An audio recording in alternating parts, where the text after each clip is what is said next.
Hello, folks. Here we are on a Thursday with our camera view from CenLive Broadcasting on Texas Street at Alexandria. We show less clouds now. We saw clouds in and out during the day, mostly in with that fog this morning.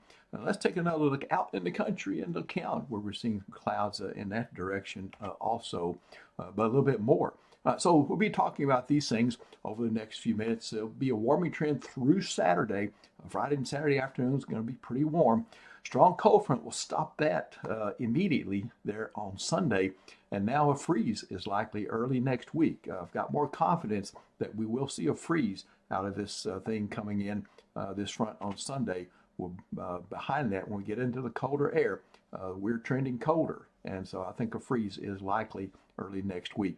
Looking at the radar, you can see the moisture tap is already developing from the south there.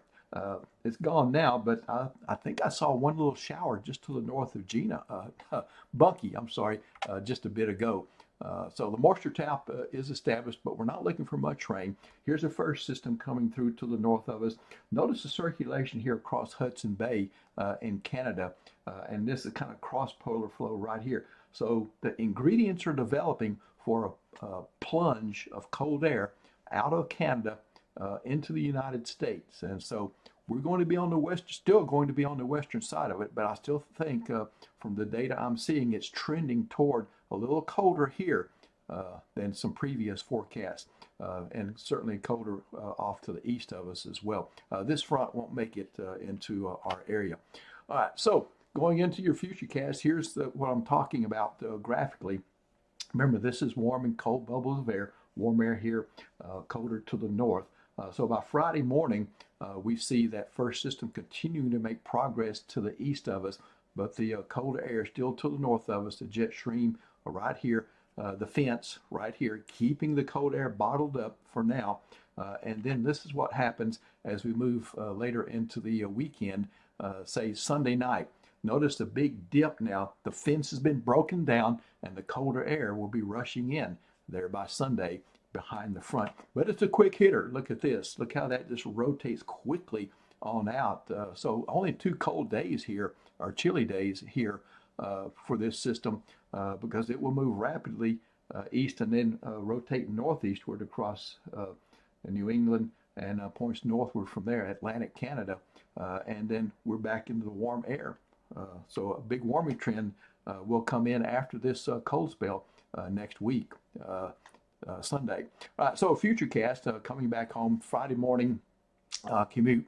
There'll be some fog. I don't think it's going to be like it was this morning, though, but you could run into some, especially in the southern parishes there. It could be an isolated shower. Once we get into Friday afternoon and evening, I still think we could see an isolated shower, but I think Friday evening football, I don't see any lightning or no thunderstorms with that. So we'll be okay, even if we do get a shower during Friday evening, but the chances are pretty low. Then going into Saturday, I've got to keep this grocery shopping done Saturday morning. So I think things are looking good there. Okay, so your 7-day forecast in. I got outlooks after this, though, so don't cut out after that if you're interested in the long range outlooks. So 20% with some AM fog possible Friday morning, and then 82 for your high, 84 on Saturday, partly cloudy. Throw in 10% just to keep my forecast covered, and then 20% for Saturday night. There could be a thunderstorm there, depending on how much the moisture and instability that cold front is going to be able to scrape up and create rain and maybe a couple of thunderstorms out of that. So the front does come through on Sunday. You'll notice it coming in.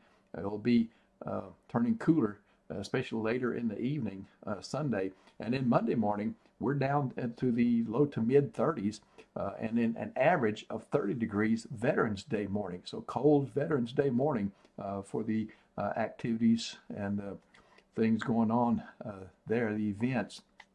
So I think maybe 1 out of 5 thermometers here in CenLive could touch freezing or below Monday morning. And then I would say the majority of thermometers will see a freeze Tuesday morning. Okay, then Wednesday and Thursday, notice the big warming trend kicking back in both during the day and during the night. But so far, a dry forecast into next week. But one of the important climatological things, agricultural and phenological things that happens is the first freeze. We touched 32 at Ala Monday morning on one thermometer. That was the only one in the viewing area out of 90 that I keep up with. There'll be a lot more Monday and Tuesday morning during that spell. So the first freeze is on the way, folks, and the timing pretty much right on schedule as we are in the early part, mid part of November.